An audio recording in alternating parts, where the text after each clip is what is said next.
John Alzheimer is known as one of our nation's most recognized credit experts. Having worked for 28 years in the credit industry, John has become one of the most prolific speakers about credit and the go-to authority on answers to credit-related questions. Credit Countdown with John Alzheimer.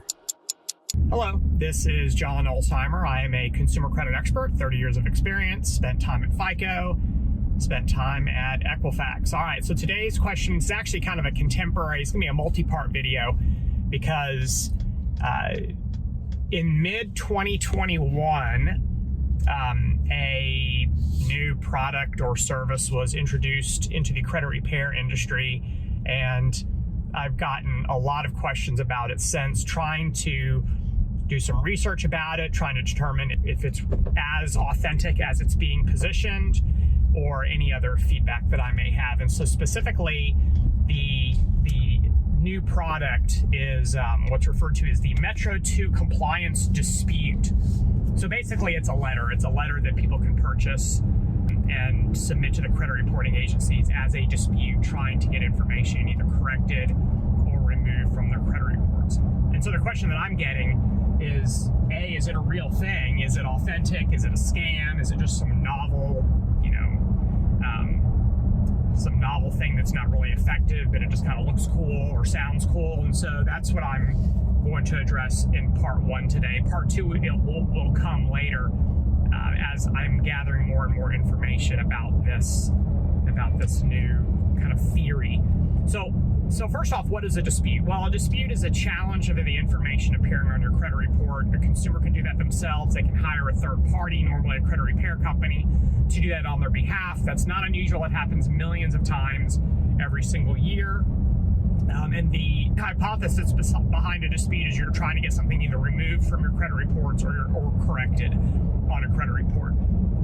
Number two, what is Metro 2? Metro 2, this is really, really misrepresented by the blogosphere.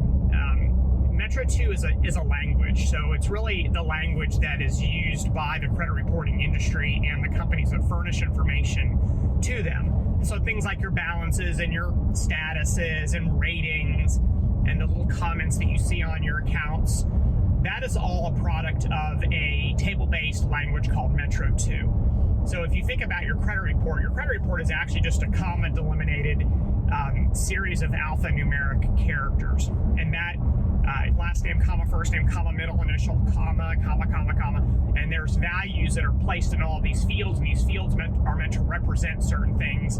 And it really makes your credit report machine readable so that the information can be communicated from the credit bureaus to furnishers and vice versa using this language called Metro 2. So the theory behind this Metro 2 compliance dispute is that if for some reason your account information or your collection information is not in concert with Metro 2 requirements, then somehow the information is wrong and therefore it has to be removed or corrected on a credit report. So let's just kind of talk about a couple of things. Number one, Metro 2 is the only language available to furnishers to send information to the credit bureaus. There is no other option. It's Metro 2 or they're not a furnisher. So that's pretty simple, meaning that you can't report information to the credit bureaus in any other language other than Metro 2. So to the extent that these letters are attempting to assert that the information is not being reported in Metro 2, that's just simply factually inaccurate because it can't be reported in any other method. I'm not saying that's what the letters are suggesting, but I'm just trying to kind of close the doors as I see them. Number two is the word compliance. It's very, very troubling using the word compliance when you talk about Metro 2 dispute compliance. Metro 2 is not the law. The Fair Credit Reporting Act is the law. Metro 2 is just a series of characters and guidance. So if you're not compliant with Metro 2, it doesn't mean that anything has to be removed from your credit report. If you're not compliant with the Fair Credit Reporting Act, obviously we have a problem. But there really is no such thing as Metro 2 compliance because it's not a statute. So that's something that's very troubling. And I don't know that people can kind of draw can distinguish between the requirement to comply with the law versus adhering to a suggested industry standard. So they're very, very different things. There's actually nothing in the Fair Credit Reporting Act that requires any company to adhere to Metro 2 standards. The term Metro 2 isn't even in the Fair Credit Reporting Act. So I think that's something that's important to point out, that this Metro 2 compliance things, it's actually using terminology that doesn't go together. And then finally is there's no evidence that this actually works. There's no evidence that a letter that is purported to be a Metro 2 compliance letter will result in a deletion or a change of a credit report entry at any different percentage or rate as just a garden variety letter that you can find on the internet, or a letter that the consumer writes themselves, and which makes this a theory.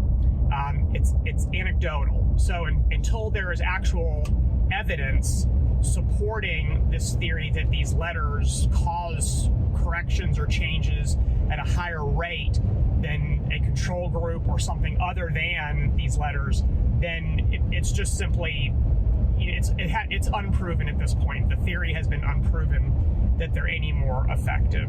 So that's part one. There's a whole lot more to this, so stay tuned and look for more videos about this Metro 2 compliance issue. And thank you very much for watching. We'll talk again soon. For more videos and credit tips from John Olsheimer, go to www.tradelinesupply.com.